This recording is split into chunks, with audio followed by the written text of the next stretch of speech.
माता जी, दंडवत माता जी।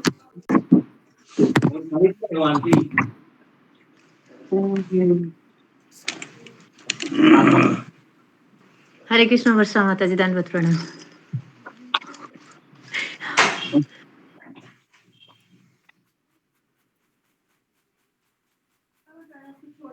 हरे कृष्णा।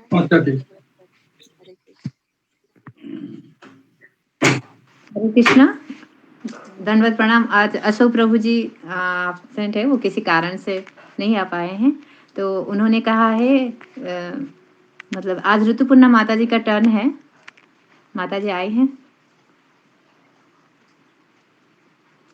तो कोई बहुत नृसिंह आरती गाएंगे।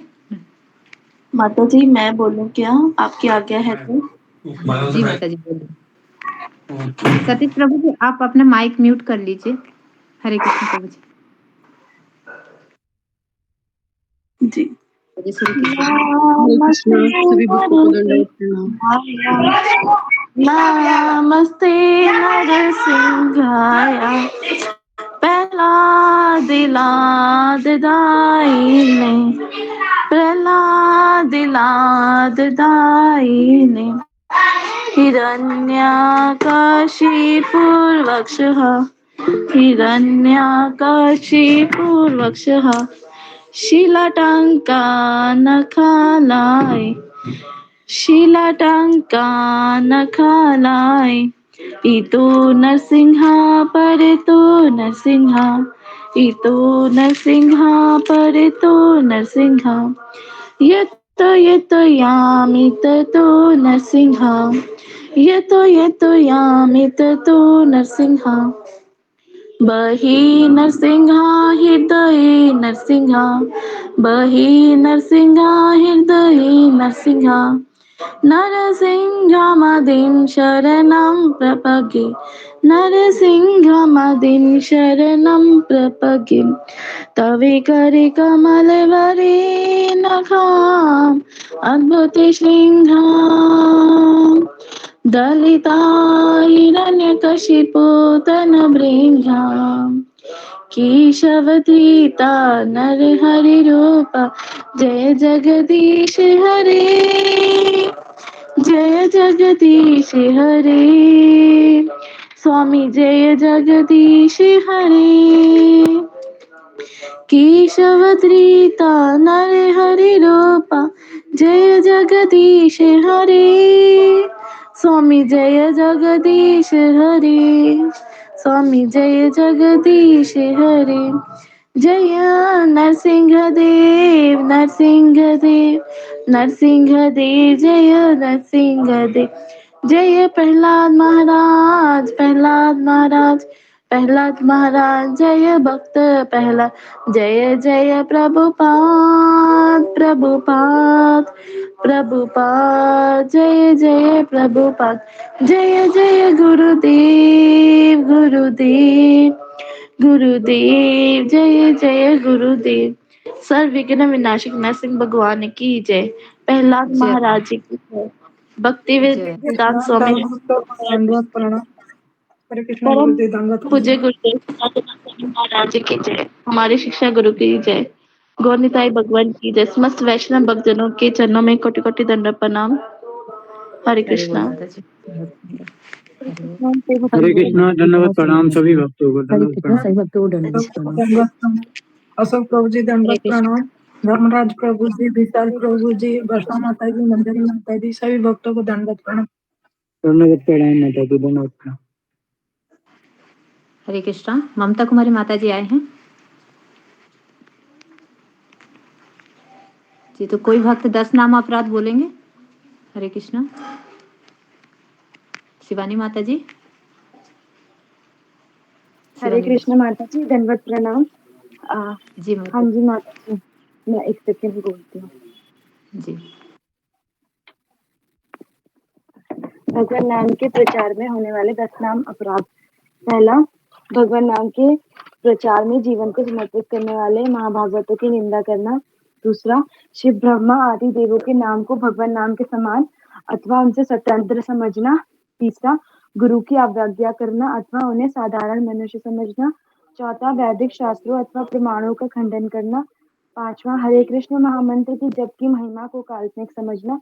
छठवां, पवित्र भगवान नाम में अर्थवाद का आरोप करना। सातवां, नाम के बल पर पाप करना। आठवां, हरे कृष्ण महामंत्र के जप को वेदों में वर्णित एक शुभ सकाम कर्मकांड के समान समझना। नौवां, अश्रद्धालु को कृष्ण नाम की महिमा का उपदेश करना। 10वां, भगवान नाम के जप में पूर्ण विश्वास न होना और इसकी इतनी अगाध महिमा श्रवण करने पर भी बौद्धिक आसक्ति बनाए रखना।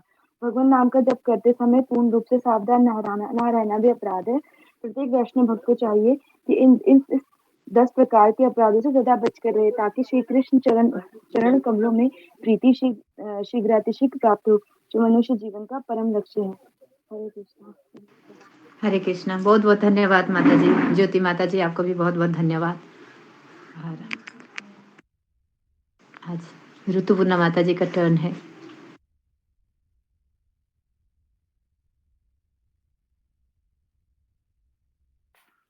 हरे कृष्णा। सभी भक्तों को दंडवत प्रणाम। दंडवत प्रणाम रेखा माता जी। दंडवत प्रणाम। हरे कृष्णा सुश्री माता जी, दंडवत दंडवत प्रणाम प्रतिमान। हरे कृष्णा। सभी भक्तों को दंडवत प्रणाम। हरे कृष्णा दंडवत मंत्र प्रणाम माता रेखा जी। माता जी। सभी भक्तों को दंडवत प्रणाम। हरे कृष्ण। सही भक्तों को दंडवत प्रणाम। एकादशी कल नहीं है क्या माता जी? 9 तारीख को बता रहे कल हैं है माता जी, कल है। रिटर्न में तो इस्कॉन का कल दिखा रहे हैं जी। सॉरी। हाँ नहीं, 9 तारीख को। हाँ सॉरी, 9 तारीख को है माता जी। हरे कृष्णा। तो जब तक गुरुजी नहीं आते कोई भक्त भजन सुनाने कष्ट करेंगे। आप सुना लीजिए माता आप जी। सुनाइए माता जी। आप सुना आप लीजिए। हम अच्छा तो गाते सुनाते हैं। हैं, आज आप कोई भक्त सुनेंगे। जी शिवानी माता जी, हरि बोल। आप ही सुना दीजिए। हरे कृष्ण माता जी, दंडवत प्रणाम। सभी भक्तों को दंडवत प्रणाम। जय अनिल प्रेमाधन करुणा प्रचुर। जय अनिल प्रेमाधन करुणा प्रचुर। है न प्रभु को था गेला आचार्य ठाकुर। है न प्रभु को था गेला आचार्य ठाकुर। कहा मोरा स्वरूप रूपा कहा सनातन। कहा मोरा स्वरूप रूपा कहा सनातन। कहा दास रघुनाथा पतित पावन। कहा दास रघुनाथा पतित पावन। कहा मोरा भट्ट युगा कहा कबीरा। एक काले को था गेला गोरा नटराज। एक काले को था गेला गोरा नटराज। पाषाणे कुटीबो माथा अनाले पाशिबो। पाषाणे कुटीबो माथा अनाले पाशिबो। गौरांग गुणेरा निधि कोथा गेले पाबो। गौरांग गुणेरा निधि कोथा गेले पाबो। ते सब संगी रे संगे जे केल विलास। से सब संगी रे संगे जे केलविला से संग ना पाइया कांदे नरोत्तम दास से संग ना पाइया कांदे नरोत्तम दास जे अनिल प्रेमाधन करुणा प्रचुर जे अनिल प्रेमाधन करुणा प्रचुर इन प्रभु को था गेला आचार्य ठाकुर इन प्रभु को था गेले आचार्य ठाकुर हरे कृष्ण कृष्ण कृष्ण हरे हरे हरे राम राम राम हरे हरे हरे कृष्ण कृष्ण कृष्ण हरे हरे हरे राम राम राम हरे हरे हरे कृष्ण कृष्ण कृष्ण हरे हरे हरे राम राम राम राम हरे हरे। माता जी इसका अर्थ हरि पढ़ूं? बहुत सुंदर। हरि बोल माता जी, हरि बहुत बोल, सुंदर। बहुत सुंदर। हरि बोल बहुत सुंदर माता जी। बहुत सुंदर माता जी। हरि बोल। साधन बाय बाय मम्मी। हरे कृष्ण। हरि बोल शिवानी हरे माता जी। कृष्ण माता जी, बहुत सुंदर। हरे कृष्ण सभी ममता माता जी, आप भक्त। गाएंगे? हरे कृष्ण ममता माता जी, ममता कुमारी माता जी। हरे कृष्ण माता जी, दंडवत प्रणाम माता जी माता जी, आप गाएंगे भजन? माता जी मैं थोड़ी देर बाद गाऊंगी। थोड़ा कोई आया है घर में। तो जी मेरा जी तो जी। खाने का मन हो रहा है। कोई पार्सल भेजो ना। थोड़ी देर के बाद मैं गाती हूँ माता जी, क्षमा कीजिए। जी अच्छा। आगे। हरे कृष्ण हरे कृष्ण। कृष्ण गुरु जी चरणों हरे में दंडवत प्रणाम। हरे हरे कृष्ण। कृष्ण गुरु जी हरे दंडवत कृष्ण प्रणाम। गुरु हरे जी कृष्ण गुरु जी दंडवत दंडवत प्रणाम। हरे कृष्ण गुरु जी दंडवत प्रणाम। हरे कृष्ण गुरु जी। कृष्ण गुरु जी दंडवत प्रणाम। हरे कृष्ण गुरु जी आपके चरणों में दंडवत प्रणाम। हरे कृष्ण सभी भक्तों को दंडवत प्रणाम। हरे कृष्णा सभी भक्तों को दंडवत प्रणाम। हरे कृष्ण हरे कृष्णा के हरे चरणों में कृष्ण हरे हरे कृष्ण कृष्ण दंडवत प्रणाम। सभी भक्तों के चरणों में दंडवत प्रणाम। हरे कृष्ण हरे कृष्ण।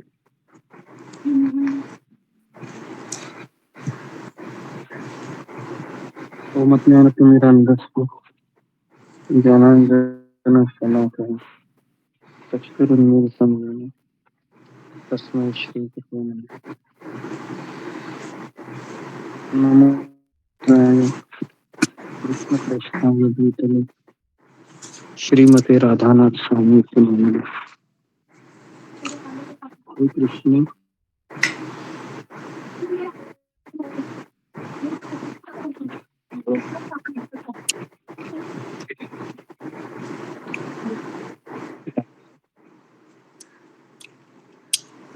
किंचन गौरांगी राधे वृषभानुसुते देवी प्रणमामि हरिप्रिय। जय श्री कृष्ण चैतन्य प्रभु नित्यानंद श्री अद्वैत गदाधर श्रीवासादि गौर भक्तवृंद। हरे कृष्ण कृष्ण कृष्ण हरे हरे हरे राम राम राम हरे हरे। जी हरे कृष्ण। जी तो सबका स्वागत है सत्र में।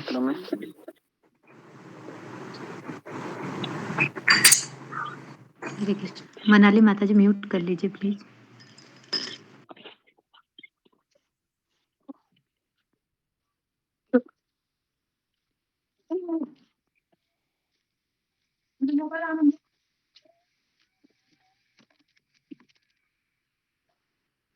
जी, तो सबका स्वागत है सत्र में। तो आज हम गीता 3 के किताब के ऊपर जो हमने 3 दिवस चर्चा की,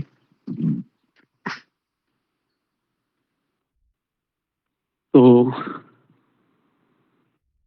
उसके आधार पर ही जैसे आज सुबह ही रीना सिंह ने कहा कि परम पूज्य राधानाथ स्वामी महाराज का जो किताब है, एक तरीके से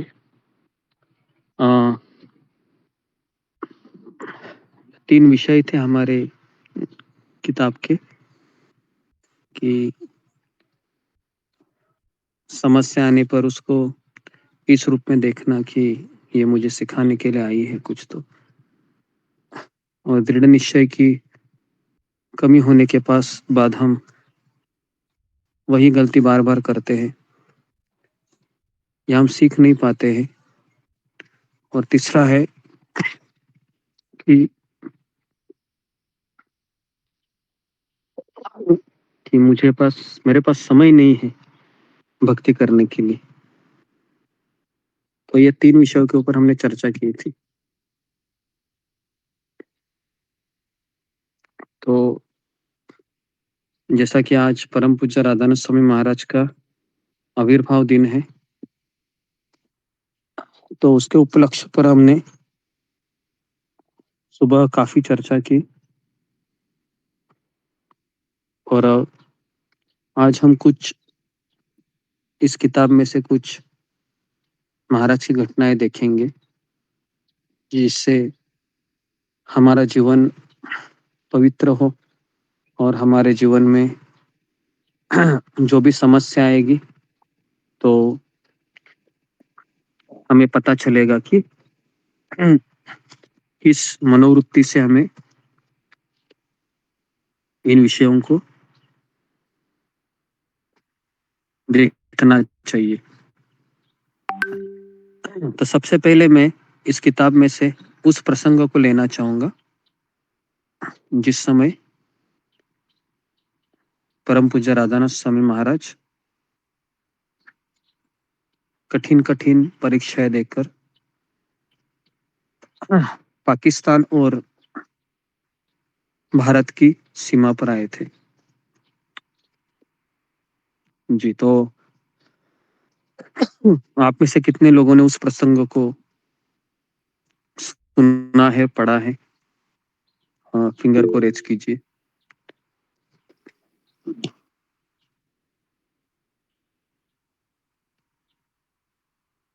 जी,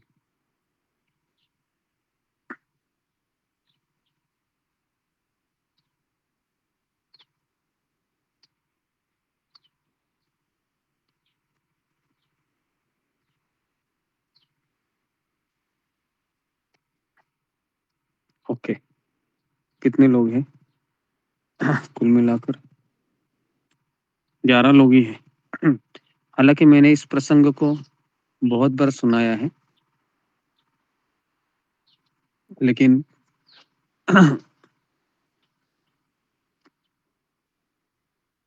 आज हम इस प्रसंग को वापस एक बार सुनेंगे और बहुत डीपली मैं आपको सुनाऊंगा इस प्रसंग को, हर एक शब्द को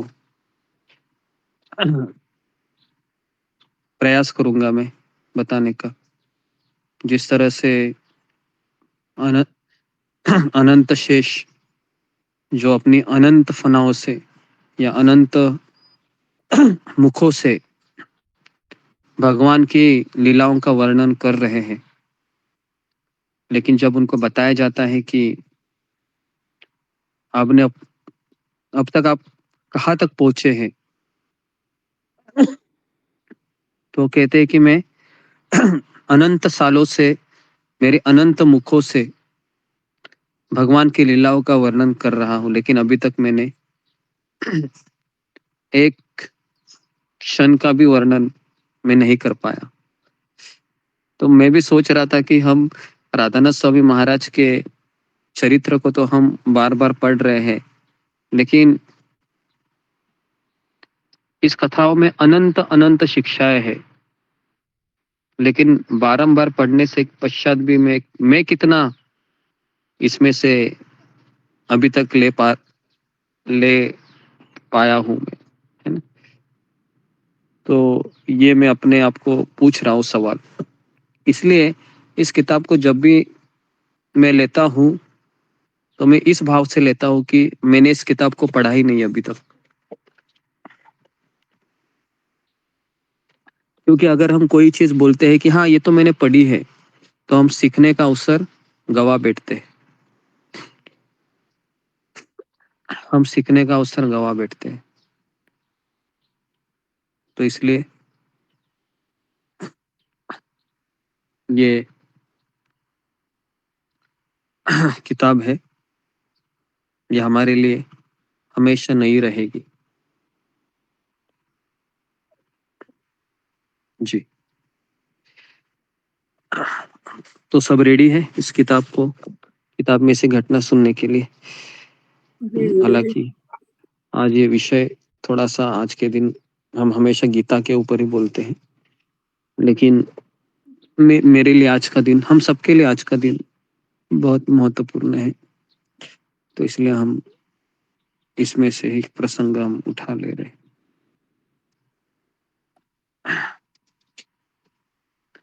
महाराज कह रहे कि अब तक मैं 3 महीने 3000 मील गुजर चुके थे।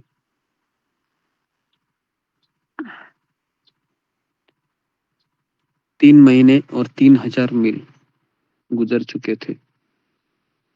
हर गुजरते मील के साथ मेरा हृदय भारत की पावन भूमि की ओर उड़ रहा था।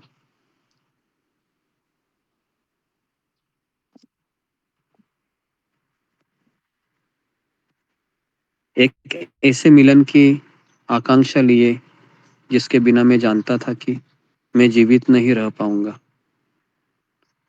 तो इसको क्या कहेंगे? इसको पागलपन कहेंगे। कोई कहेगा कि भारत जाने के लिए इतने लालायित क्यों हुए हैं? तो महाराज कह रहे हैं कि जिस खोज के लिए मैं निकला था, इसका वर्णन कर पाना मेरे लिए बहुत कठिन है।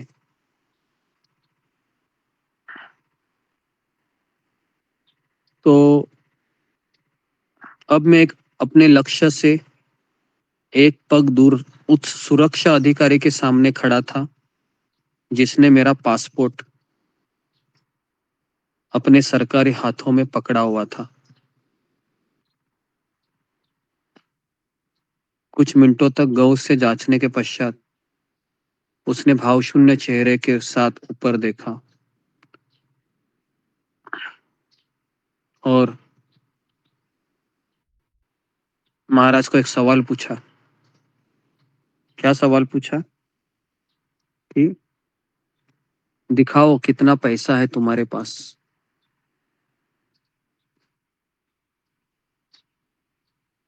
क्या सवाल पूछा? कितना पैसा है तुम्हारे पास? महाराज कह रहे कि घबराकर मैंने अपने कपड़े में थैले में हाथ डाला, तो वह आगे झुक गई। क्यों आगे आई होगी पता है वो? क्योंकि उसको लगा कुछ तो पैसा ये दे रहा है मुझे या दिखा रहा है। तो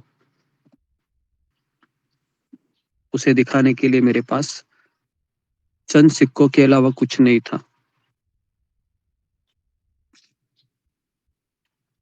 उसका चेहरे पे घृणा के भाव आ गए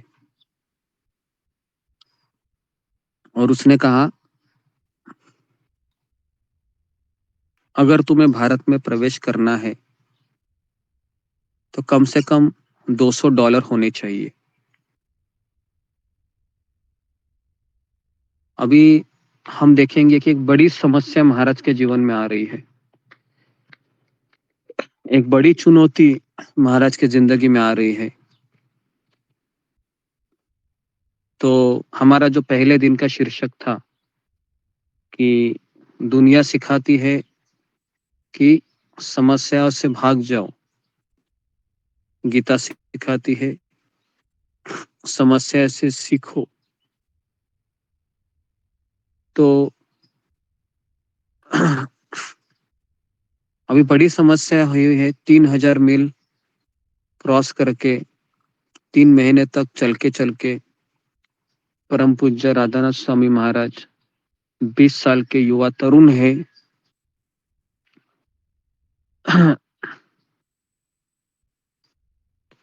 लेकिन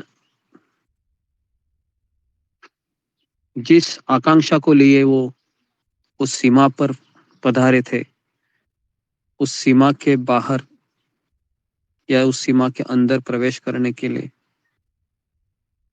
उनको $200 की बहुत जरूरत थी। लेकिन महाराज के पास $200 नहीं थे। वह पीछे हटी और अपनी बाहों को छाती पर बांधकर संदेह से मुझे घूरने लगी। कहाँ है तुम्हारा पैसा? नीचे देखा मैंने और हकलाते हुए कहा, अभी तो मेरे पास इतना ही है। उसने पासपोर्ट जोर से पटक दिया और कहा, तुम अंदर नहीं आ सकते। वापस चले जाओ, वापस अपने देश को चले जाओ। हमारे देश में भिखारी की बहुत ज्यादा संख्या है। उसके शब्दों से बाणों के समान मेरे हृदय को भेद दिया। जी, तो यहाँ पर अभी मैं रुकता हूँ। अभी मेरा आप सारे लोगों से सवाल है कि आप इस जगह पर होते हैं तो आप क्या करते थे? जी, फिंगर को रेज कीजिए। अगर आप इस जगह पर होते थे तो क्या करते थे? जी, तितली मिश्रा बहुत दिनों के बाद आ गई। हरे कृष्ण गुरु जी, धन्यवाद प्रणाम। वो मैं अगर वहां पर होती ना तो मैं इतने मतलब इतने ऐसे शब्द सुन करके मैं तो वापस ही चली जाती। मेरे में इतनी हिम्मत नहीं होती कि मैं इन सब चीजों का सामना कर पाऊँ। हरे कृष्ण गुरु जी। ओके, जी, चली जाती थी। जी, नेक्स्ट विशाली घावे। हरे कृष्ण गुरु जी, दंडवत प्रणाम। मैं तो पहले उनसे बहुत रिक्वेस्ट करता कि मुझे आप परमिशन दीजिए। बहुत परमिशन रिक्वेस्ट करने के बाद भी अगर वो नहीं मानते तो फिर मैं रिटर्न चला जाता। ओके, तुकाराम डोबाळे।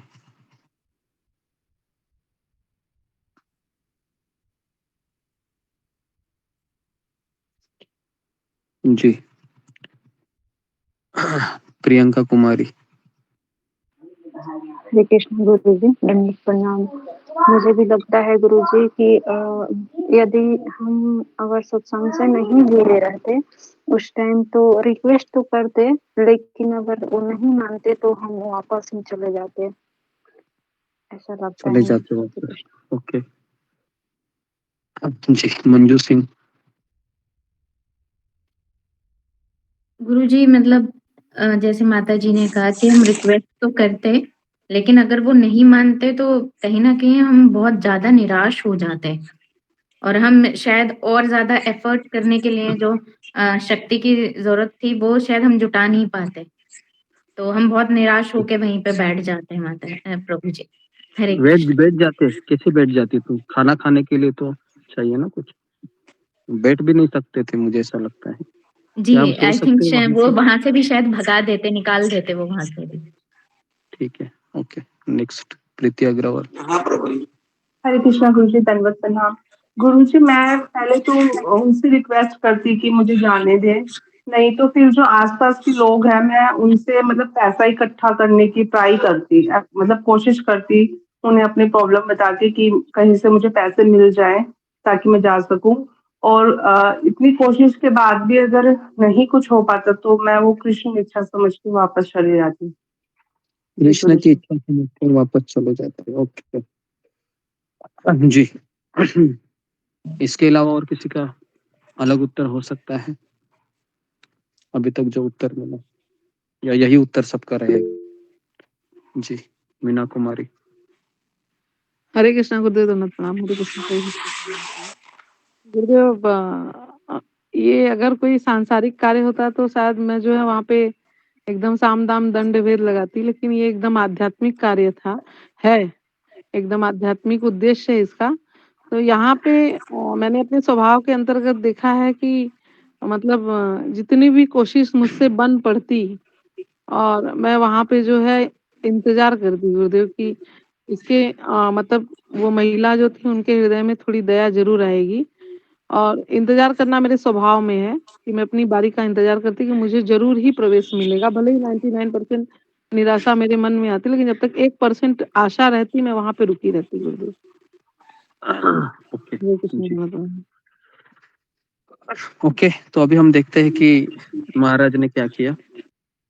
तो क्या किया महाराज ने, तो देखिए, सबसे पहले है कि महाराज कह रहे हैं कि आ, उसके शब्दों से बाणों के समान मेरे हृदय को भेद दिया। इसका अर्थ है कि दुखी हो गए, किंतु मैं महीनों से चलकर अपनी जान पर खेलता हुआ आपके देश को देखने के लिए आया हूँ। मेरे अंदर साधुओं से आपके धर्मों के विषय में सीखने की ज्वलंत उत्कंठा है। मुझे लगा शायद मेरी याचना उस तक पहुंच भी नहीं रही थी।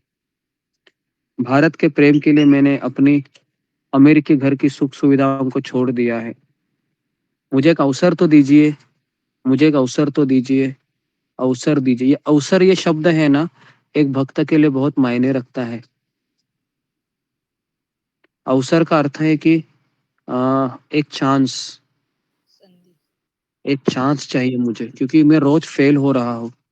रोज सोचता हूँ कि मैं जपा अच्छा करूंगा, लेकिन रोज ऐसा लगता है कि मैं वापस असफल रहा। तो अगले दिन हम वापस कृष्ण को कहते हैं, मुझे और एक अवसर दे दो, मुझे और एक अवसर दे दो। एक भक्त हमेशा वही चीज को बारंबार करता है, लेकिन रात को जब सोता है तो कृष्ण को यही प्रार्थना करके सोता है, कृष्ण मुझे और एक अवसर चाहिए, मुझे और एक अवसर चाहिए। और कृष्ण भी इतने दयालु है कि जी, मैं और एक अवसर देने को तैयार हूँ।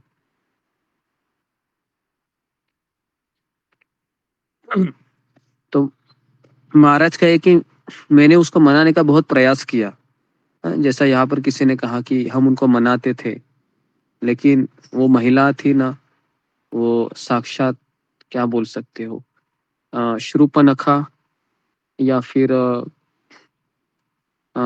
हिडिंबा, ऐसे जो राक्षसीन महिलाएं हैं, मुझे लगता है कि उसी का एक स्वरूप थी वो। क्योंकि वह महाराज को घूर घूर कर देखने लगी, क्योंकि उसको $200 चाहिए थे।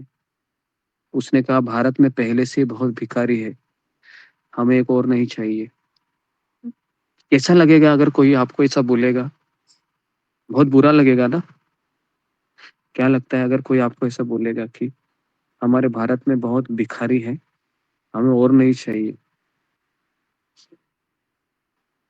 तो सोच रहा था कि कैसे, और महाराज उस समय अकेले थे, ऐसा भी नहीं था कि कोई उनके साथ था कि उनको ढाढ़स बढ़ाने के लिए, धीरज देने के लिए।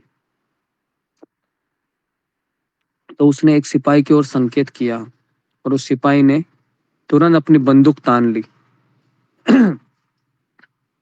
और जोर से कहा, तुम भारत में प्रवेश नहीं कर सकते, नहीं कर सकते, नहीं कर सकते। तुम्हें अस्वीकृत किया जाता है, लौट जाओ यहां से। लेकिन यह मेरा अंतिम निर्णय है और आगे इस पर कोई चर्चा नहीं होगी। जी। वह मेज से उठकर मुड़ी और वहां पर छोटे छोटे बेरकों की ओर चल पड़ी। मैं उसके पीछे पीछे गया, लेकिन उसने निर्णय को बदलने का अनुरोध करता रहा लेकिन उसने मुझे फटकार दिया। उसने कहा, तुम भारत में प्रवेश नहीं कर सकते। अभी ये जो चीज थी ना, ये बहुत ही दिल को लगने वाली थी, क्योंकि महाराज बहुत सारे परीक्षाएं देकर यहाँ तक आए थे और महाराज कह रहे, मैं सपने में भी नहीं सोचा था कि मुझे भारत के अंदर नहीं लिया जाएगा। क्योंकि महाराज तरह तरह के देशों की सीमा पर से गुजरे थे, लेकिन कुछ समय के पश्चात उन्होंने महाराज को अंदर लिया भी था, लेकिन भारत में कुछ स्थिति और ही थी।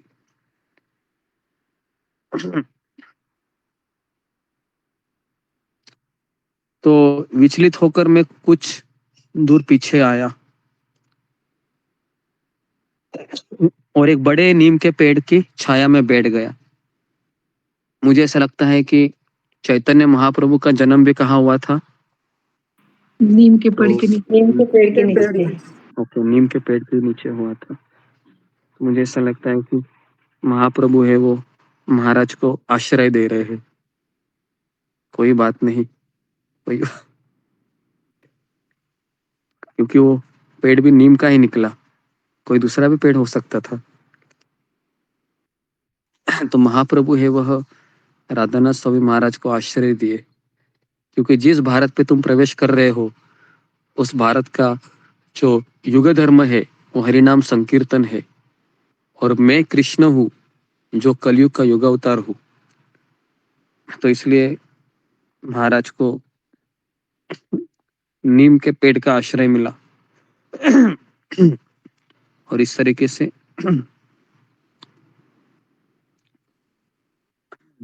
कि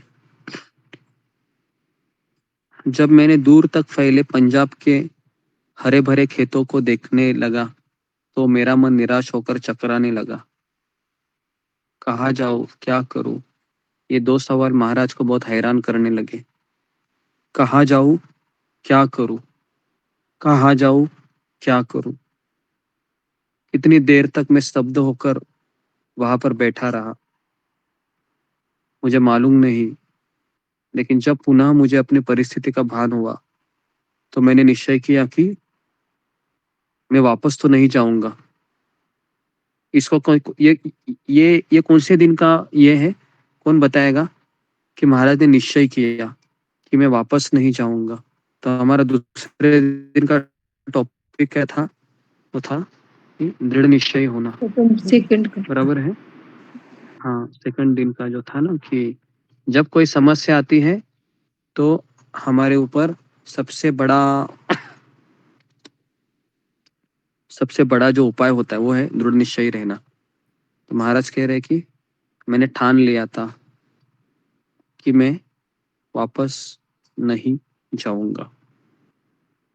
यदि वे सुरक्षा कर्मी मुझे मेरी प्रिय भूमि भारत में प्रवेश नहीं करने देंगे तो मैं इस नीम के पेड़ की धूली में ही पड़ा रहूंगा। मैंने कभी सपने में भी नहीं सोचा था कि भारत में प्रवेश के लिए मुझे मना किया जाएगा। तो महाराज कह रहे कि मैं कैसे जान सकता था कि उस समय भारत और पाकिस्तान विभाजन के पश्चात उस समय तीसरे युद्ध के कगार पर थे, क्योंकि एक वर्ष के पश्चात 1971 के दिसंबर में इसी सीमा पर एक रक्त रंजित युद्ध शुरू होने वाला था। महाराज आए थे 1970 में और महाराज कह रहे कि एक साल के बाद यहाँ पर एक बड़ा युद्ध हुआ था। तो कौन सी सीमा आई थी वो? हुसैन वाला। कितने लोगों ने देखी वो सीमा, या हुसैन वाला सीमा जो पंजाब पंजाब का जो बॉर्डर है वह भारत और पाकिस्तान को जोड़ती है।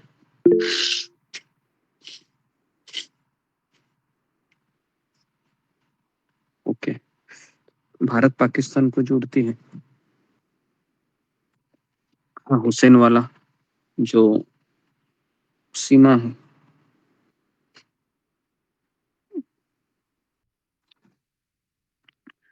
तो महाराज कह रहे थे कि मैं उस औरत को देख रही थी और महाराज सोच रहे थे कि उसको लगा कि मैं गोरी चमड़ी का आदमी हूं तो मेरे पास बहुत धन होगा, लेकिन क्या वो कल्पना कर सकती थी कि मैं किन परिस्थितियों से होता हुआ इस निर्जन सीमा चौकी तक पहुंचा था? क्या मैं कभी भारत पहुंच पाऊंगा? जी, यहाँ तक हमें क्या लेसन मिलता है अभी हमने पढ़ा? फिंगर को रेज कीजिए कि महाराज के मन में ऐसे विचार आने लगे, क्या मैं कभी भारत पहुंच पाऊंगा? या फिर भगवान कृष्ण महाराज को क्या सिखाना चाह रहे थे कि इतनी बड़ी परीक्षा लेकर कि तुम्हें आने नहीं देंगे भीतर? कोई गेस करेगा?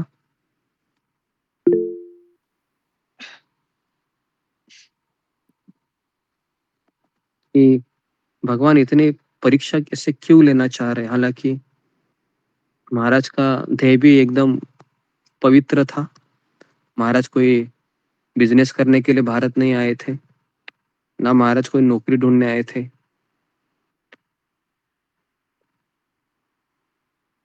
फिर भी भगवान ने उनको इस तरीके से वहां पर रोके रखा। सोचने जैसी बात है ना?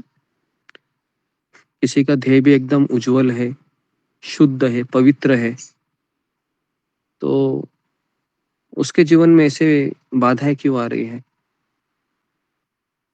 सोचने में मजबूर हो जाते हैं। जी, ओके, ममता पाल। हरे कृष्ण गुरु जी, दंडवत प्रणाम। सेवक तुलसी चलो, दंडवत प्रणाम। गुरु जी, एक तो महाराज जी दृढ़ निश्चय था, उन्होंने वापस जाने का मन में विचार आया, लेकिन उन्होंने नहीं सोचा कि माँ बाप वापस जाऊंगा। उन्होंने इधर ही रह के कुछ तो करके भारत में प्रवेश करने ही वाला था। इनके मन में एक दृढ़ विश्वास था। और जो भगवान इसलिए शुद्ध भक्त के मन में ऐसे होते हैं कि कठिनाई देते हैं कि उन्हें देखना चाहते हैं कि मेरे पास आने के लिए ये कितना मतलब सफल होंगे और कितना वो सभी कष्टों को सहन करके, परिस्थिति को सहन करके मेरे पास आना चाहते हैं। ये भगवान देखना चाहते हैं कि मुझे बोलने नहीं हो रहा है थोड़ा। जी, धन्यवाद। नेक्स्ट,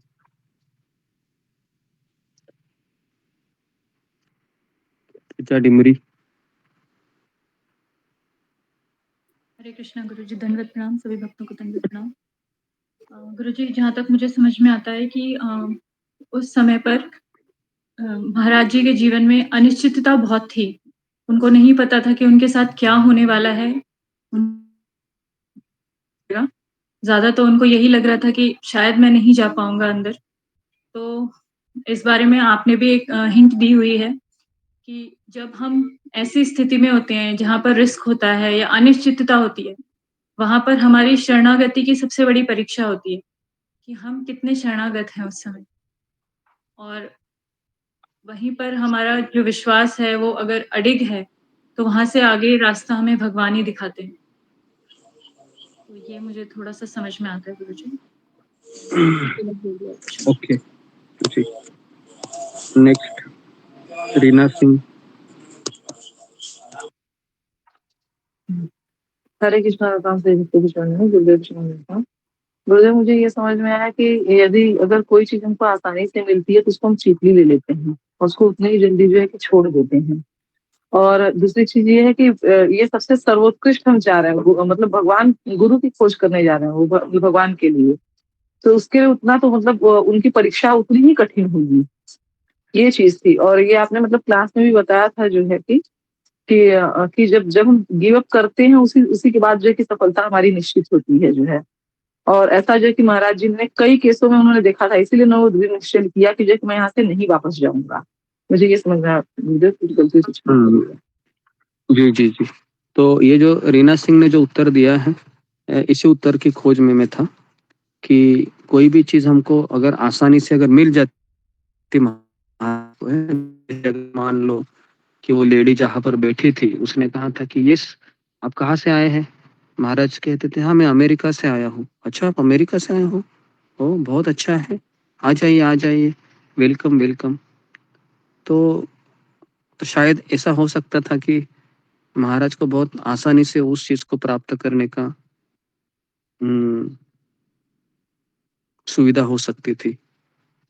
लेकिन जब इस महाराज इस किताब को लिख रहे होंगे तो महाराज को प्रसंग बहुत अच्छे से याद आया होगा, और जिस तरह से महाराज ने इस किताब में वो लिखा है सब कुछ, तो उस समय महाराज कोई जरूर अनुभव हो रहा होगा कि मुझे भारत में एंट्री आसानी से नहीं मिली है।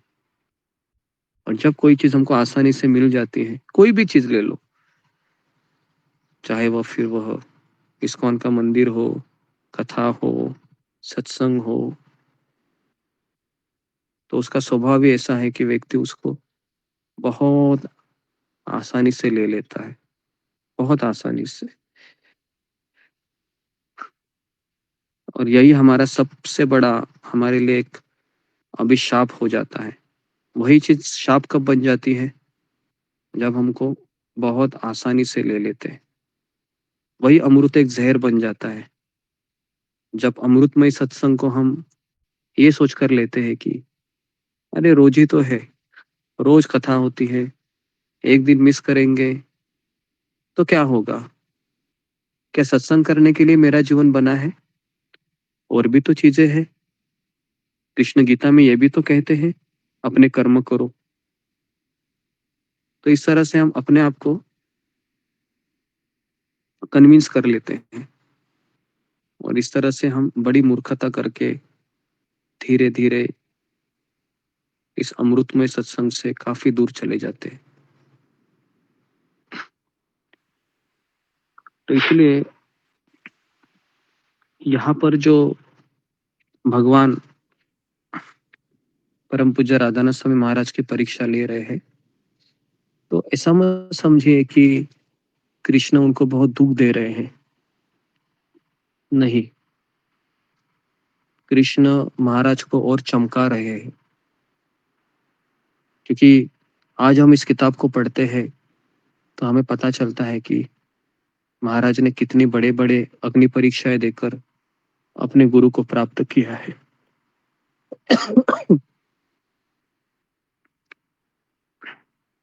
इतना ही नहीं, भारत में पहुंचने के बाद भी वृंदावन में आना, ये भी महाराज को आसानी से नहीं हुआ प्राप्त। महाराज को शिला प्रभुपाद मिलना, ये भी बहुत आसानी से नहीं मिला, क्योंकि इसी भारत की सीमा के भीतर प्रवेश करने के बाद भी उन्हें पशुपतिनाथ में जो प्रसंग से गुजरना पड़ा, वो भी उतना ही भयानक था जो हमने पहले दिन चर्चा की थी। याद है आपको? भूल गए? याद है सबको ना? पशुपतिनाथ का जो अनुभव था काठमांडू में, तो वो भी क्या इससे भी खतरनाक था वो। क्योंकि ये तो मुझे लगता है कि इतना तो खतरनाक नहीं लग रहा है एंट्री का, लेकिन वो तो जान के ऊपर आ सकता था।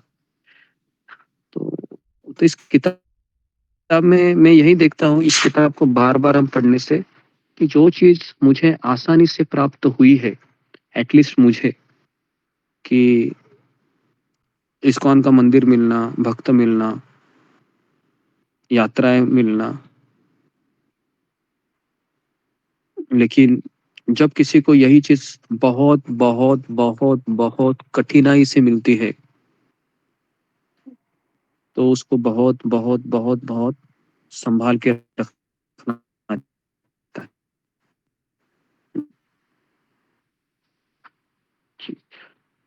तो यही चीज हमको यहाँ पर सीखनी है। और भगवान श्री कृष्ण भी सिखाना चाहते हैं।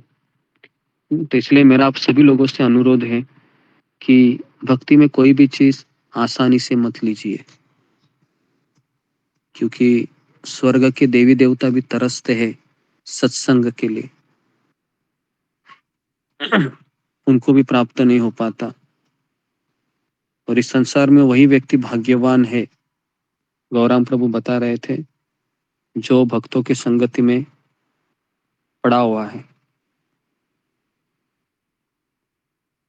और उससे भी भाग्यशाली वही व्यक्ति है जिसको भक्तों का संग रोज मिल रहा है। और उससे भी भाग्यशाली व्यक्ति वो है जिसको रोज भक्तों का संग मिलने के बाद भी वह उसको चीपली नहीं लेता है। ये सबसे बड़े भाग्यवान व्यक्ति है। ये मेरा अंडरस्टैंडिंग जोड़ दिया मैंने तीसरा, क्योंकि मुझे ऐसा लगता है कि चीपली लेना ही हमारे सारे अपराधों की जड़ है। और यही से सारे अपराध शुरू होते हैं, जब हम किसी चीज को चीपली लेने लगते हैं। ठीक है, तो जी, तो यहाँ तक किसी को कुछ सवाल है या यही है इसका तात्पर्य जो भगवान कृष्ण यहाँ पर बताना चाह रहे हैं? जी मोहित कुमार। हरे कृष्ण गुरु जी, दंड प्रणाम गुरु जी, सभी भक्त हरे कृष्ण दंड प्रणाम गुरु जी। आपने कहा कि भक्ति में कोई भी चीज आसानी से नहीं लेना चाहिए, इसका मतलब क्या है गुरु जी कि हमें किसी भी चीज को चीपली नहीं लेना चाहिए? क्या आप ये बोलना चाह रहे हैं? मैंने इसका उदाहरण भी दिया था अभी, तुमने ध्यान नहीं दिया लगता है। मैंने कहा कि रोज सत्संग हो रहा है तो रोज हमारी ये भावना हो सकती है कि मैं कोई दूसरी चीज भी करूं। जी गुरु जी। ओके, तो अभी मैं आगे बढ़ता हूँ। तो मैं कुछ कुछ प्रसंग पे रुकता रहूंगा, क्योंकि समुंदर की गहराई में जाकर ही मोती प्राप्त होते हैं। अगर समुंदर के ऊपर ऊपर अगर हम गोते लगाते रहेंगे तो कुछ नहीं मिलेगा। तो हम यहाँ पर कुछ प्राप्त करने के लिए आए हैं, तो इसलिए मैं थोड़े थोड़े समय में रुकना चाहता हूँ, ताकि हम महाराज की इस किताब में से सुंदर सुंदर मोती ढूंढने में सफल रहे। ओके जी, तो लंदन से हिचाइक करते यहाँ पहुंचने पर क्या धन के अभाव में मुझे यहाँ से वापस भेज दिया जाएगा? ऐसा लग रहा था मानो मुझे देश से निकाला दिया गया हो। मुझे गैरी की याद आई। कहाँ होगा वो अभी, क्या हुआ होगा उसके साथ? मैं पंजाब की धूल में बैठा निकट ही सरसों को देखते देखते अपने प्रिय मित्र के बिछोह का अनुभव कर रहा था। कुछ घंटे में नीम के पेड़ पर बैठा रहा और पेड़ के नीचे से उठकर सीमा तक जाता था मैं बीच बीच में, और उसको हाथ जोड़ता था।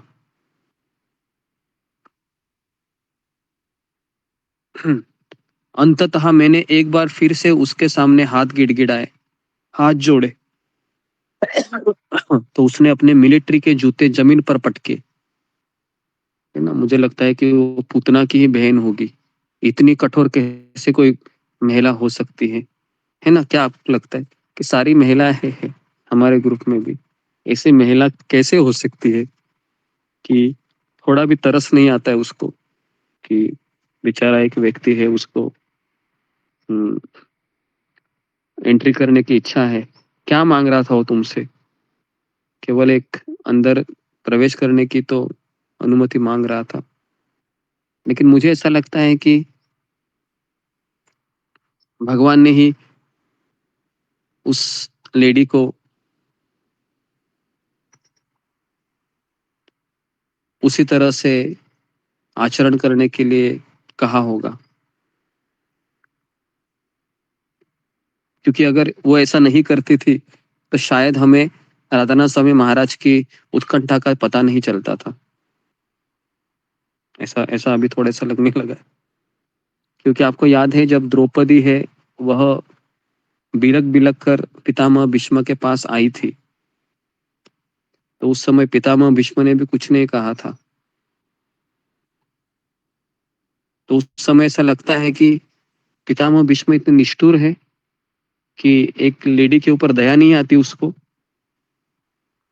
लेकिन फिर उसका उत्तर क्या मिलता है हमें कि पितामह भीष्म अगर कुछ बोलते थे तो वहां पर भगवान कृष्ण की गौरव गाथा हमको सुनने को मिलती थी, जो उन्होंने साड़ी दे दिया था बचाने के लिए, नहीं तो नहीं मिलती थी ना। नहीं तो इसलिए जी, तो तो वो जोर से बोली कि तुम मेरे धैर्य की परीक्षा ले रहे हो, चले जाओ यहां से। उसने अपनी मोटी अंगुली मेरे चेहरे की ओर उठाई ऐसे, और गुस्से से थरथराते होठों से बोली, तुम्हारा प्रवेश रद्द किया जाता है। सुना तुमने, यह मेरी अंतिम चेतावनी है, मुझे दोबारा तंग मत करो। महाराज कह रहे हैं, मैं वापस पेड़ के नीचे आ बैठा। देखिए, ऐसा बहुत बार हुआ, लेकिन महाराज जा नहीं रहे थे। महाराज ने एक बार भी नहीं सोचा कि मैं वापस जा रहा हूं। महाराज बोले मैं इधर ही पड़े पड़े मर जाऊंगा, लेकिन जाऊंगा नहीं। इसको कहते दृढ़ निश्चय, और इसी दृढ़ निश्चय की हम सब में कमी है, मेरे में, आप में। इसलिए कृष्ण हमारे ऊपर कृपा नहीं कर रहे।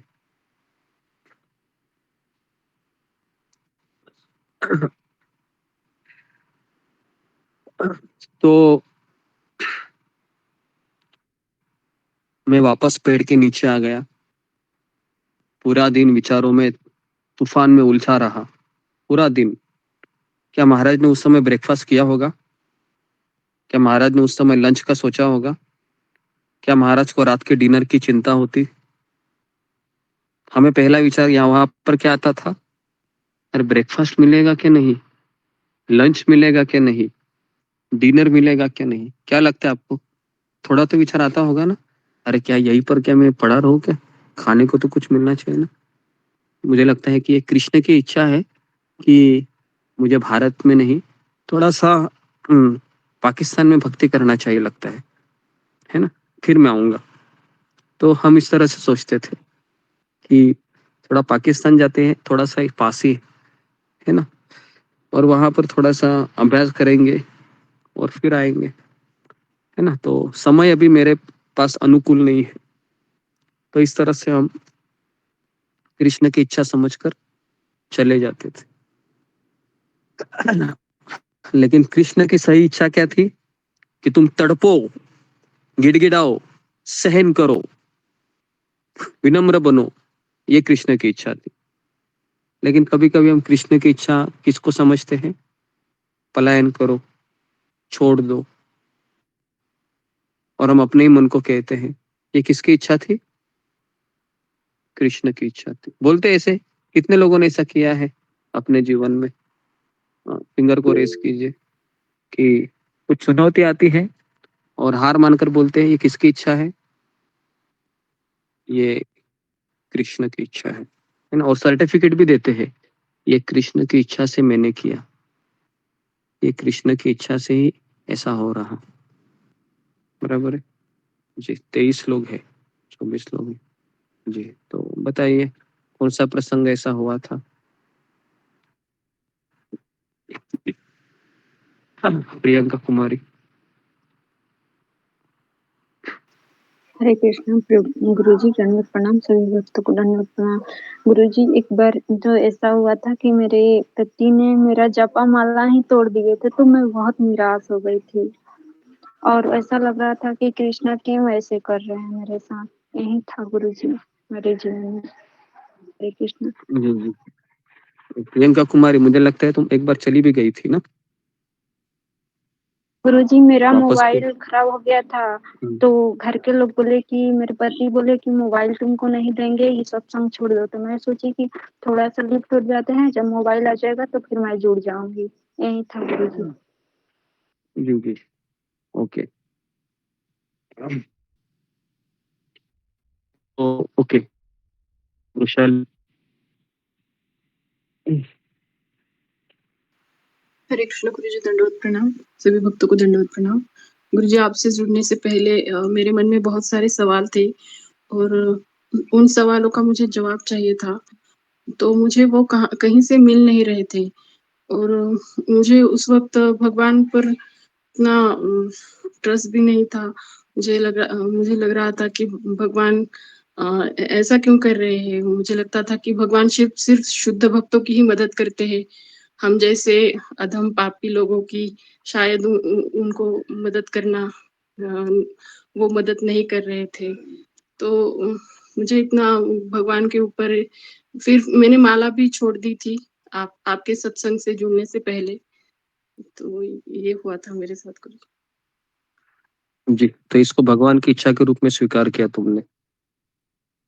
जी जी, मुझे लगा कि मैं उतनी लायक नहीं हूँ भगवत धाम जाने के।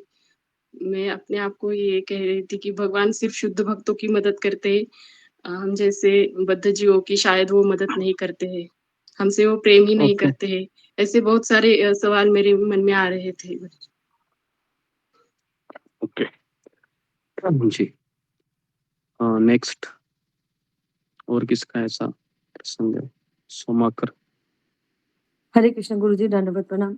गुरुजी मेरे ही लाइफ में ऐसा हुआ कि मैं कृष्ण भक्ति तो करती थी, बट बहुत उसको चीपली ले लिया था। मतलब जब पता था आजू बाजू मंदिर है तो उतना इम्पोर्टेंस नहीं देती थी। तो अब जब भक्ति में आए तो अब मेरे हस्बैंड क्या कहते, कभी मोबाइल माला नहीं करने देते थे। तो मुझे ये लगा कि शायद से भगवान मुझे बताना चाहते थे कि जब वो मेरे मेरे पास मतलब ऑप्शन थे मंदिर में जाने का, ये सब का, तो मैं नहीं जाती थी। अब जब मैं खुद जाने के लिए प्रयास कर रही हूँ, तो अब वो मेरे को बता रहे कि तुमको जब ऑप्शन दिया था नहीं गए, अब तुम आ रही हो, तो शायद से ये उन्हीं की योजना है कि अब मुझे मतलब बहुत कुछ सहना पड़ रहा है।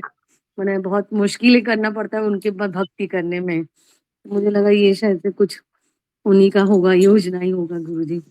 हरे कृष्ण। ओके जी, तो आगे बढ़ते हैं अभी कि महाराज कह रहे थे कि सूरज ढल रहा था, मैं सुबह सुबह वहां पर पहुंचा था और महाराज चल के आए थे पाकिस्तान की सीमा से भारत की सीमा तक। महाराज कह रहे कि पानी पीना खाना ये मेरे हाथ में नहीं था, क्योंकि महाराज कह रहे कि मैंने इसके बारे में कभी सोचा भी नहीं। पूरे किताब में यहाँ पर ऐसा एक भी सेंटेंस नहीं है जहाँ पर महाराज ये सोचते हैं कि मुझे खाने को क्या मिलेगा। महाराज तो आपको याद होगा कि हाँ, हिमालय की गुफा में भी महाराज जब सुबह सूर्योदय से लेकर सूर्यास्त तक महाराज ध्यान लगाते थे, है ना, पानी भी नहीं, दोपहर का खाना नहीं, कुछ नहीं। और उस समय महाराज जब उस पहाड़ी से नीचे आते थे तो उनको कोई व्यक्ति है वह क्या बोलते हैं उसको पोहा देता था, और महाराज कह रहे थे कि मैं गंगा के पानी में उसको थोड़े समय के लिए डुबाता था और वही पोहा खाकर मैं सो जाता था। सुनने को कैसा लग रहा है ये आपको? अजीब लग रहा होगा ना? बाप रे बाप रे, ये क्या है? पोहा, वो भी केवल पानी में डुबा के खाऊं मैं, और वो भी सूर्योदय से सूर्यास्त तक, किसी की चिंता नहीं है, रहना कहाँ है, खाना क्या है। बराबर है जी। लेकिन आप लोग ऐसा मत कीजिए। हाँ, क्या आप दाल रोटी सब्जी चपाती स्वीट सब खाइए, है ना। आप ऐसा मत सोचिए कि कल से मैं भी पोहा में पानी भिगा कर खा लेंगी या खा लूंगा। कैसा हो सकता है? अब ऐसा नहीं कर सकते, बराबर है। तो इसलिए बेटर है आप सब कुछ खा लीजिए पेट भर के, दाल रोटी सब्जी चपाती पकोड़ा, उसके पश्चात आज केक बनाया होगा वो भी खाया होगा आपने जी भरकर, तो उसको भी है ना। तो उसके बाद आप माला भी कीजिए, जी भरकर खाइए, जी भरकर माला भी कीजिए। ओके, हाँ जी। जी, कितने लोगों ने फिर आज केक बनाया था महाराज के लिए? फिंगर को रेज कीजिए, बनाया था? मैं अभी बना रही हूँ प्रभु। गुरुजी मैंने भी बनाया। फिंगर को रेज कीजिए आप। ओके, कम से कम 17 लोगों ने ही बनाया। आधे लोगों ने तो बनाना चाहिए था। गुरुजी फास्ट रखा था पर केक नहीं बनाया। नहीं नहीं, मैंने भी गुरुजी केक नहीं बनाया। हरे कृष्ण। केक नहीं बनाया, आप ऐसा बिल्कुल मत बोलिए। आपको मैंने हिमालय चढ़ने के लिए कहा था क्या महाराज के आविर्भाव के दिन? हिमालय चढ़ो करके, ऐसा तो मैंने कहा भी नहीं था। मैंने तो आपको एक साधारण केक बनाने के लिए कहा था। तो आप क्या कर सकते हैं महाराज के लिए? शर्म आनी चाहिए हमें, सही में बोल रहा हूँ। शर्म आने या थोड़ा मैं चुल्लू अभी भर, बनाने वाली हूँ केक। हाँ कीजिए, थोड़ा चुल्लू भर पानी लीजिए और उसमें डूब जाइए। सही में गुरुजी मैं मैं तो, घर में नहीं थी, अभी आई हूँ गुरुजी 3 बजे। तो मैं ना जो शाम भी को है, उनके लिए शीरा बनाऊंगी। अच्छा शीरा ड्राई फ्रूट। शीरा बीरा नहीं बनाने का है आपको, जो कहा है वही करना है। क्योंकि आपको ये समझ में आएगा कि आदेश का पालन करना कितना जरूरी है। अगर हम उतना भी नहीं कर सकते तो हम क्या कर सकते हैं महाराज के लिए? और आप सब लोग लेडीज है, लेडीज के लिए किचन एक उसका एक हथियार होता है, सबसे बड़ा हथियार, बराबर है। एक लेडीज के लिए किचन होता है सबसे बड़ा हथियार, उसी उसी में से मैंने आपको कहा था, है ना। तो शर्म गुरुजी आनी शाम को चाहिए। भी चढ़ा सकते हैं ना केक? अभी गुरुजी कीजिए, अभी आप कुछ मत बोलिए, आप कीजिए। और मुझे कल मैं वापस इस सवाल को पूछूंगा। आपके पास अभी भी 6 घंटा है, तो कीजिए। अगर नहीं हुआ तो रात को 10 बजे पानी लीजिए थोड़ा चुल्लू भर और उसमें डूब जाइए और रोइए थोड़ा कि मैं महाराज के लिए इतना भी नहीं कर सकी, कितना मैं दुर्भागी हूँ। खुद को पतित समझना तो बहुत कभी लगता है कि बहुत साधारण सी है। मैं अयोग्य हूँ, मैं पतित हूँ, मैं ये हूँ, मैं वो हूँ। और केक बनाने के लिए भी नहीं कोई आगे आते हैं। ये सब पति, इसको क्या, इसको पतित कहेंगे? इसको पतित नहीं कहेंगे। इसको मुझे लगता है कि नाटक कर रहे हैं हम, ऐसा लगेगा मुझे। तो आप कम से कम 1 घंटा, 1 घंटा लगता है, 1.5 घंटा लगता है। हम पिछले कितने दिनों से हम इसकी चर्चा कर रहे हैं, आप बोलिए? 4 दिनों से चर्चा कर रहे हैं ना, 4 दिन 5 दिन में। ऐसा भी नहीं कि आपको सुबह कहा है। आप सामान लाना चाहिए था इस चीज का। आपका बेटे का बर्थडे रहेगा तो क्या करेंगे आप? करेंगे क्या नहीं? आपका पति का बर्थडे रहेगा, घर में किसी फैमिली का, तुरंत आप करेंगे, कुछ ना कुछ बनाएंगे। और हमारे गुरुदेव की जब बात आती है तो आप ऐसा करते हैं। तो ऐसा नहीं करना चाहिए, समझ में आ रहा है? आप सबको मनाना चाहिए। ओके। तो कल मैं वापस इस सवाल को पूछूंगा। आपको बनाना है तो बनाना है, कैसे बनाना है? क्योंकि अगर हम इतना भी नहीं कर सकते किसी शुद्ध भक्त के लिए कि हम उसकी खुशियों के लिए एक केक बनाए, तो क्या हम कर सकते हैं? ठीक है, थोड़ा सा मैं ज्यादा बोला, इसके लिए क्षमा कीजिए। तो मेरा उनके प्रति प्रेम है, इसके लिए मैं थोड़ा सा ज्यादा बोल गया। हाँ, लेकिन आप प्रयास कीजिए करने का। ओके जी, आप क्षमा मत मांगिए, आप सही बोले। आगे बढ़ते हैं अभी। तो जी, तो इस तरीके से महाराज कह रहे हैं कि अ, मेरे मन में काफी विचार उमड़ रहे थे। इसके लिए नहीं कि मुझे क्या खाना है, कहाँ सोना है, इस चीज के लिए कि सूरज ढल रहा था, रात हो रही थी। आपको पता है कि रात को क्या होता है? रात को आप क्या रह पाएंगे उस पेड़ के नीचे? सोचिए, आप अकेले हो, क्या आप रह पाओगे?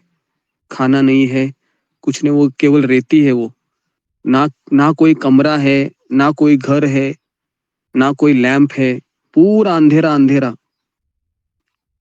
इमेजिन कीजिए, महाराज की जगह आप अकेली हो या अकेले हो, और आपको सीमा में आप वहां पर बस बैठे हुए हैं, और हमेशा एक व्यक्ति आकर अब कहती है नहीं नहीं नहीं नहीं। और आप सोच रहे हो कि मैं क्या करूं, क्या करूं, क्या करूं, क्या करूं, क्या करूं। तो महाराज क्या है कि सूरज ढल रहा था, मैंने देखा कि सीमा चौकी पर एक शिफ्ट ही बदली हो रही थी। उस महिला के स्थान पर एक अधेड़ व्यक्ति आया। अभी देखिए, वे ऊंचे कद के सिख थे जिन्होंने खाकी वर्दी और उसी रंग की बढ़िया पगड़ी बांधी हुई थी। इसको कहते हैं कि हम जब संकटों से घिरे हुए रहते हैं और उस समय थोड़ा हम पेशेंस को बनाए रखते हैं, थोड़ा, उस समय हमारी जीत निश्चित होती है। वही इस किताब में हमने पढ़ा था। और हम जब गिव अप करते हैं तो पता चलता है कि हम सफलता मेरे बहुत करीब थी, लेकिन मैं पेशेंस को बना नहीं पाया और मैंने हार मान ली और माला छोड़ दी, ये सत्संग छोड़ दिया। तो इस तरीके से महिला अधिकारी ने कहा मेरी ओर इशारा करके, वो दिख रहा है तुमको लड़का, वो देखो। तो उस सिख आदमी ने कहा हाँ हाँ दिख रहा है, ये अमेरिका से आया है, सुबह से मुझे परेशान किया है, मैंने इससे केवल $200 मांगे, इसके पास ₹1 नहीं है, बिल्कुल इसको प्रवेश मत देना, समझे क्या? तो उसने कहा हाँ मैडम, बिल्कुल समझा मैं। तो ऐसी कुछ बातें हुई होंगी। मैं यहाँ पर केवल आपको डायलॉग बता रहा हूँ अपने मन से इमेजिन करके। तो ऐसी कुछ बातें हुई होंगी। तो इस तरीके से फिर वो जीप से उससे चली गई और महाराज ने कहा, मैं नम्रतापूर्वक नए अधिकारी के पास गया, अंतःकरण से प्रार्थना करने लगा। मैंने अपना पासपोर्ट दिया और याचना की, कृपया मुझे अपने महान राष्ट्र में प्रवेश करने की अनुमति दे। तो उसकी आवाज ठंडी थी लेकिन उपेक्षा भरी थी। मुझे चेतावनी दी गई कि तुम एक उपद्रवी हो, तुम्हें प्रवेश न देने के लिए मुझे कड़े निर्देश मिले हैं, मुझे पर्याप्त धन दिखाओ, नहीं तो वापस चले जाओ। अभी महाराज की आंखों से पानी आने लगे, महाराज रोने लगे, बिलगने लगे, उनसे अपने जीवन एवं आध्यात्मिक अभिलाषाओं का वर्णन करने लगे। मैंने भारत की आध्यात्मिक संपदा के लिए अमेरिका का ऐशो आराम छोड़कर यहाँ पर आया हूँ। अपनी जान पर खेलते हुए मैं लंदन से हिचाई करता हुआ आपकी मातृभूमि तक पहुंचा हूँ। मैं भगवान को पाने का मार्ग खोज रहा हूँ, मुझ पर दया कीजिए। मैं वादा करता हूँ कि एक दिन भारत के लोगों के लिए कुछ अच्छा करके दिखाऊंगा, सच कहता हूँ सर। देखिए, महाराज की आंखों से आंसू आ रहे थे, वो देख रहा था। मुझे एक मौका दीजिए, एक मौका दीजिए, गिव मी वन चांस। उनकी आंखों में आंसू झलक आए, मतलब वो भी रोने लगा। कौन? वो जो आदमी था, जो आर्मी ऑफिसर जो थे जिनकी शिफ्ट चेंज हुई थी। तो वो भी रोने लगा। उसने कहा अपना पासपोर्ट लाओ। ढलते दिन के प्रकाश में उन्होंने मेरे पासपोर्ट का मुआयना किया और फिर मेरी आंखों में देखते हुए कहा, कभी कभी व्यक्ति को अपने दिल की आवाज भी सुननी चाहिए। अभी दिल की आवाज क्या थी? किसकी थी वो दिल की आवाज? तो मैं सोचता हूँ कि वो कृष्ण की आवाज थी, भगवान की। तो भगवान ने ही उनको कहा था कि इस व्यक्ति को आप प्रवेश दीजिए। मुझे तुम्हारे शब्दों पर विश्वास है। मेज पर झुककर उन्होंने मोहर को लकड़ी के हत्थे से उठाया, फिर रबर के अक्षरों को शाही के पेड़ पर दबाया और एक ठप्प के साथ भारत में मेरे प्रवेश को वैध करार दिया। हरि बोल। अच्छा लग रहा है आपको? हरि बोल। बहुत अच्छा, बहुत अच्छा लग रहा है। उसने कहा तुम्हारा काम हो गया। पासपोर्ट बंद करके मुझे थमा दिया।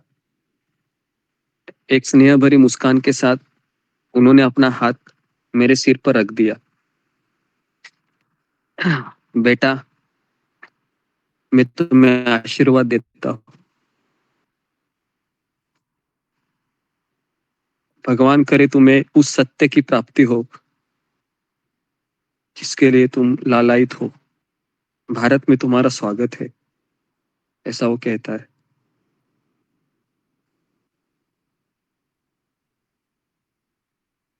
तो ये महाराज का पहला अनुभव था कि जिसमें महाराज ने दो चीजें दिखाई, समस्याओं से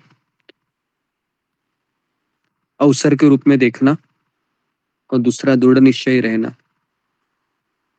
और इस तरीके से महाराज को वहां पर आशीर्वाद मिला, क्योंकि महाराज 20 साल के थे। 20 साल का लड़का देखा है आपने?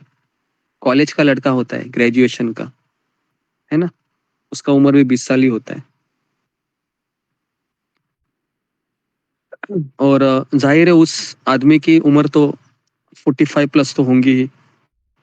तो इसके लिए उसके मुख से ये शब्द आना, ये भी मुझे कभी कभी ना भगवान की योजना लगती है। क्योंकि सरकारी अधिकारी कभी ऐसा कहते हैं कि मैं तुमको आशीर्वाद दे रहा हूं?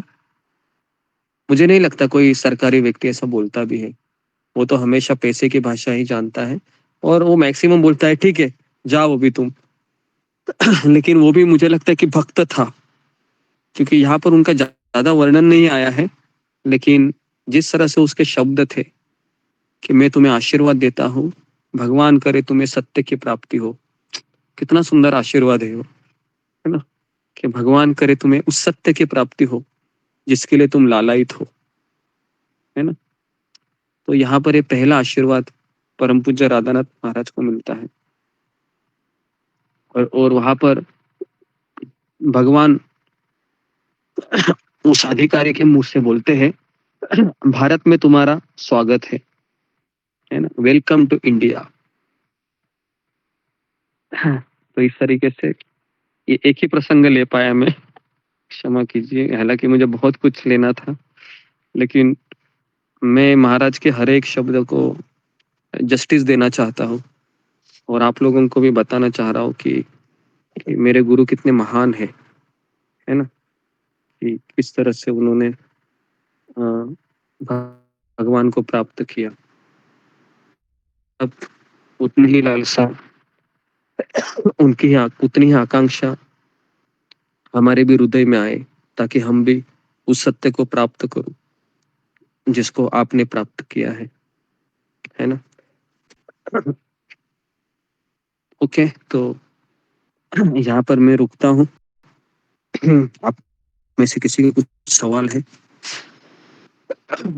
तो या कुछ कहना है आज के प्रसंग के बारे में, या कैसा लगा आपको? हाँ प्रभु जी, महाराज का बहुत अच्छा लगा। बहुत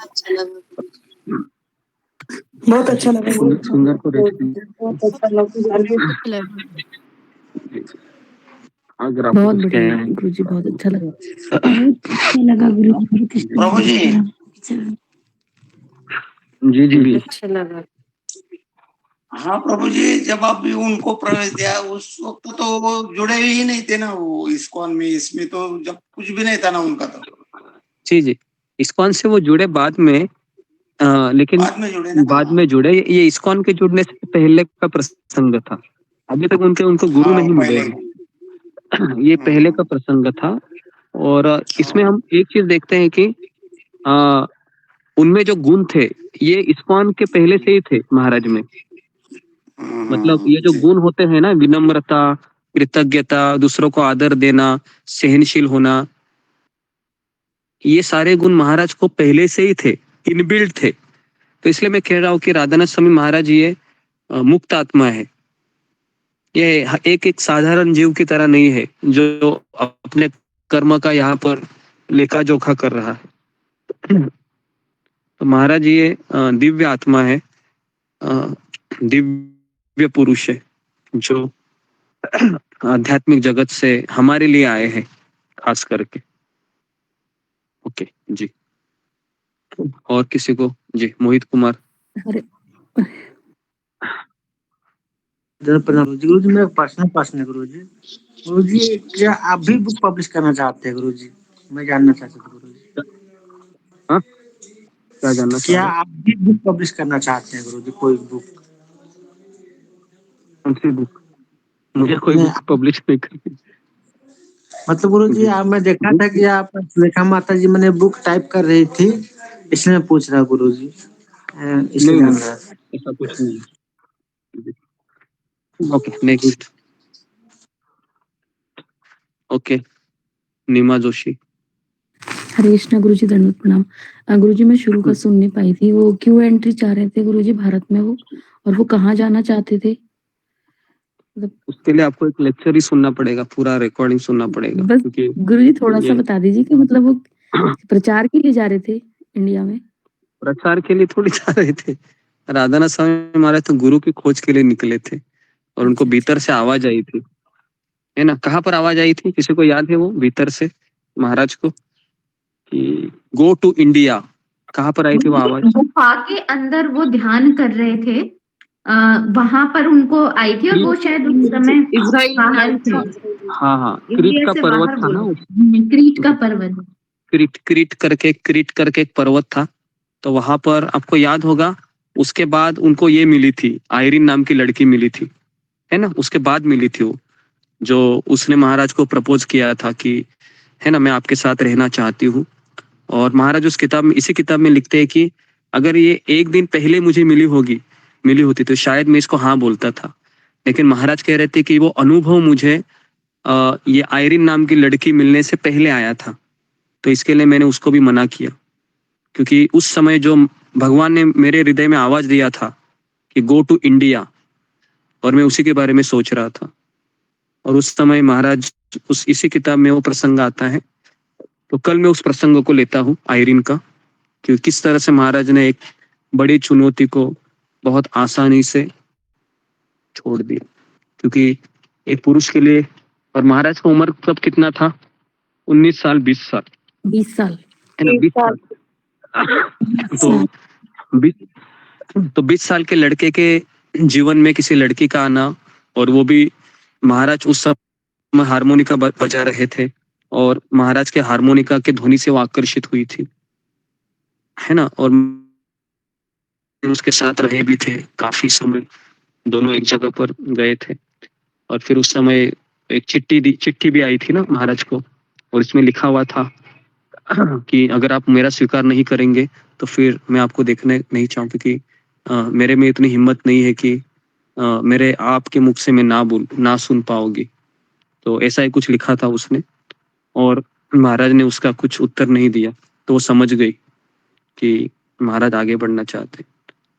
तो ऐसे कई प्रसंग इस किताब में लिखे हैं, कई चुनौतियां आई, लेकिन महाराज ने केवल अपने जो गुरु की खोज थी वो इतनी तीव्र थी कि शायद हमारे और मेरे में भी वो नहीं है जो महाराज की थी, गुरु की खोज। तो जी, तो इस तरीके से ये एक चीज थी। ओके, तो इसके बारे में मैं कल बताऊंगा। गुरुजी एक बात और कह रही थी, माफी मांगती हूँ गुरुजी, जो वो आपने बोला ना कि उनकी आंखों में आंसू आ गए और वो रोने लगे, तो गुरुजी ये बहुत ज्यादा मार्मिक था, क्योंकि वो बिल्कुल हार नहीं मानते थे। अगर आंखों में आंसू आ रहे हैं और अगर रो रहे हैं, तो ऐसा लग रहा था कि मतलब वो वाला जो आपने बताया ना, वो मेरे को बहुत ज्यादा मतलब इमोशनल और वो कर गया। क्योंकि वो कभी भी, आप जब बताते हो तो कभी भी हिम्मत नहीं हारते, अगर उनकी आंखों में आंसू आए तो बहुत ज्यादा मतलब भावुक होने वाला वो था। वो मुझे अच्छा लगा काफी, मतलब भावुक करने वाला। जी जी। तो महाराज की आंखों में आंसू आना मतलब, महाराज जब वो लेडी बोल रही थी ना महाराज को, जाओ तुम भिखारी हो, ये हो वो हो, तो महाराज के मन इतना साफ था, महाराज का उतना निर्मल था कि उस लेडी के प्रति भी महाराज का कोई ऐसे कटु शब्द नहीं थे। क्योंकि हमारा क्या होता है पता है क्या? हमको किसी ने 2-4 गाली दी ना, क्या हम उसके सामने गिड़गिड़ाएंगे? हम नहीं गिड़गिड़ाएंगे इसके सामने। हम बोलेंगे कि मैं तो इसके सामने बिल्कुल नहीं गिड़गिड़ाऊंगा, हाँ, चाहे मैं किसी जानवर के सामने गिड़गिड़ाऊंगी, इतना ईर्ष्या हमारे अंदर प्रवेश होती है, बराबर है। लेकिन महाराज का महाराज उसके पास कितनी बार गए, क्यों गए? कि महाराज को पता था मुझे जो चीज चाहिए ये गिड़गिड़ाने से ही मिल सकती है, और यही लोग हैं जो मुझे अंदर प्रवेश दे सकते हैं। तो ये एक चीज हमको वहां पर सुनने को देखने को मिलती। ओके। तो आंखों में आंसू आना स्वाभाविक है, क्योंकि महाराज को उस चीज से बहुत प्रेम था कि गुरु को प्राप्त करना था, और गुरु कहाँ मिलते ये भी पता नहीं था। लेकिन अंदर से जो आवाज आई थी कि तुम भारत जाओ, ये महाराज कह रहे कि ये भगवान की आवाज थी, और मैं भगवान के उस आदेश की अवहेलना नहीं करना चाहता था, क्योंकि मैं उस आदेश के लिए ही जी रहा था। तो इसके लिए आप में से कितने लोगों के मन में ऐसा आवाज आया है महाराज की तरह, और आप उस आवाज का आप फॉलो कर रहे हैं, या आप उस आवाज को जिंदगी भर फॉलो करना चाहते हैं?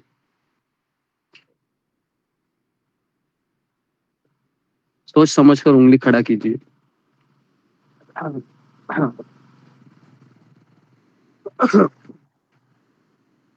क्योंकि ये ऐसा नहीं होना चाहिए कि आपको उसको जिंदगी भर फॉलो भी करना है, अगर आप उसको भगवान का आवाज समझते हैं तो।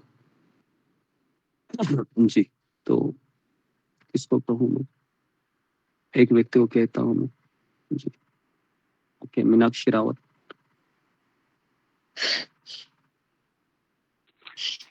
हरे कृष्ण गुरु जी, धन्यवाद प्रणाम। सभी भक्तों को धन्यवाद प्रणाम।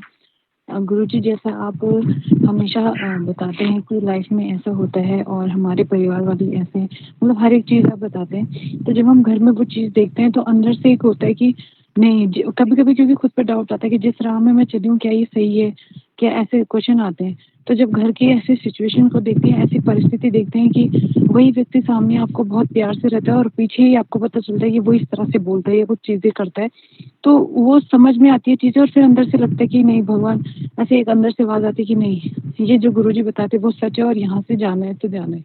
बस ये चीज होती है गुरुजी, और वो चाहते हैं उसी पे चल। हरे कृष्ण गुरुजी, धन्यवाद। उसको हम साक्षात्कार कहेंगे, जो हमें जीवन के अनुभव से सीखते हैं। लेकिन ये होना कि हृदय में आवाज आना, और महाराज के हृदय में जब वो आवाज आई थी तो महाराज कह रहे मैंने भारत का नाम भी नहीं सुना था, और भारत पूरब में है, पश्चिम में है, कुछ पता ही नहीं था। तो समझ में आया था वो आवाज ऐसी थी कि महाराज उस आदेश से अनजान थे। क्योंकि महाराज उस किताब में लिखते हैं कि मैंने केवल सुना था भारत एक पूर्व एक देश है, बस इतना ही सुना था, लेकिन ना भारत के लोगों से मिले थे, कौन है क्या है। तो ये अलग था, और तुमने जो बोला वो अलग है। वो अनुभवों से हम साक्षात्कार बोल सकते उसको। जी, ओके। और किसका? ममता पाल।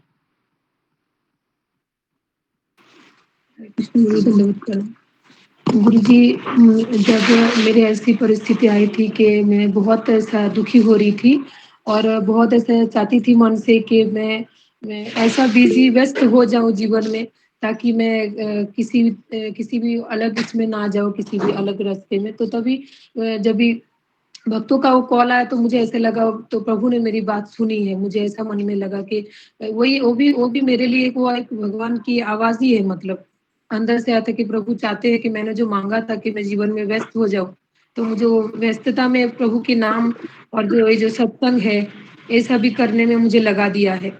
तो मुझे अभी मैं इतना व्यस्त हूँ कि मुझे दूसरा और चिंता मन में नहीं आती है, तो मैं इसी में रहना चाहती हूँ। और मुझे वो भगवान की मतलब आवाज ही है, मुझे ऐसा महसूस होती है कि उन्होंने मुझे इसी में रखना चाहते हैं जीवन भर, तो मैं रहना चाहती हूँ गुरु जी। ओके जी। नेक्स्ट प्रियंका कुमारी, आखिरी। हरे कृष्ण गुरु जी, दंडवत प्रणाम सभी भक्तों को, दंडवत प्रणाम। गुरु जी, ये मेरा भी जैसे ममता और माता जी का सिचुएशन था वैसे ही मेरा भी था। मैं पढ़ाई करती थी और एक पे एक मेरा पढ़ाई ससुराल आने के बाद ये मैं इतना हताश हो गई थी ना कि ऐसा लग रहा था कि मैं पढ़ाई के पीछे भागती गई और पढ़ाई मेरे पीछे तो फिर मेरे को ऐसा लग रहा था ना कि मैं कहीं, हे भगवान मेरे को कहीं ऐसा जोड़ दीजिए ना कि जिंदगी में मैं इतना खुश हो जाऊं और जो भी मेरे मन में सवाल है वो मुझे मिले। बस वो फिर मेरे को मेरी दोस्त ने ये सब मेरे को भक्ति से बताई, फिर मैं ये सत्संग जुड़ गई। तो मुझे लगा कि भगवान का वो कृपा था कि जो मैं यहाँ आई गुरुजी, और मैं यहाँ रहना भी चाहती हूँ, प्रयास करती रहूंगी, जितना दिन जो मेरे से हो सके प्रयास करूंगी। ओके जी जी ठीक है। तो अभी मैं यहाँ पर रुकता और कल हम और भी प्रसंग देखेंगे महाराज की किताब में से। और जिन लोगों ने महाराज के लिए केक नहीं बनाया है उनसे निवेदन है हाथ जोड़ के कि आप सब लोग इतना तो कीजिए हमारे गुरु के लिए, उनका आज आविर्भाव दिन है। ठीक है, तो और फिर हम कल वापस आपको पूछेंगे, अगर मैं भूल गया तो मुझे आप याद दिला दीजिए। ठीक है, तो यहाँ पर हम रुकते हैं। तो आज ये प्रसंग जो हमने बताया इसके ऊपर आप और थोड़ा सोचिए कि कोई भी चीज मुझे आसानी से अगर मिलती है तो उसका मूल्य हमें समझ में नहीं आता है, और जब बहुत कलह, झगड़े, मनमुटाव ये सब करते करते करते करते जब हमें कृष्ण मिलते हैं तो हमें पता चलता है कि बहुत लोगों को मना करके मुझे कृष्ण मिले हैं। अभी मुझे कृष्ण को छोड़ना नहीं है, मुझे कृष्ण को पकड़ के रखना है। लेकिन मैं आपको और एक चीज बताऊं, जीवन का सत्य, जब हमारे जीवन में परेशानी होती है, समस्याएं होती है, तब कृष्ण हमारे साथ रहना बहुत आसान हो जाता है। भक्तों का सत्संग करने की इच्छा भी बहुत तीव्र होती है, लेकिन कुछ समय के बाद कृष्ण हालात को बदल देते हैं और फिर हमारे आजू बाजू में बहुत अनुकूल परिस्थितियां बन जाती हैं, और फिर हमारी तड़प, हमारा गिड़गिड़ाहट सब कम होने लगता है, और फिर हम भक्ति में शिथिल होने लगते हैं, कमजोर हो पड़ते हैं। तो इसलिए हर परिस्थिति में ये सोचते हुए रहना कि मुझे एक दिन यहाँ से जाना है, एक दिन मुझे यहाँ से जाना है, एक दिन मेरा घर, मेरे परिवार, मेरा अड़ोस पड़ोस, मेरे सारे जितने भी चीजें हैं, ये सब एक दिन मेरे से छूटने वाला है, और वो एक दिन कभी भी आ सकता है।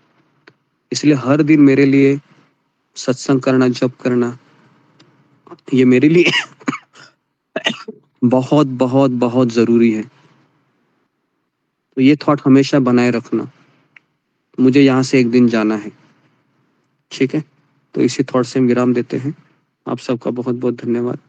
हरे कृष्णा हरे कृष्णा हरे कृष्ण हरे कृष्ण गुरु धन्यवाद प्रणाम, धन्यवाद हरे कृष्ण प्रणाम, धन्यवाद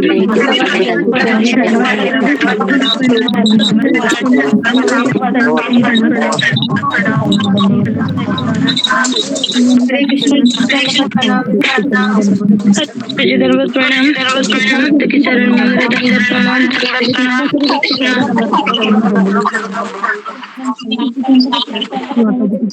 हरे कृष्ण गुरु दंडवत प्रणाम, माता जी के चरण में दंडवत प्रणाम, माता जी के चरण में दंडवत प्रणाम, प्रभु जी के चरण में दंडवत, वैष्णव भक्तों को दंडवत प्रणाम, प्रभु जी को दंडवत प्रणाम। हरे कृष्ण रीना माता जी के चरणों में दंडवत प्रणाम, सुनीता माता जी के चरणों में दंडवत, हरे कृष्ण माता जी,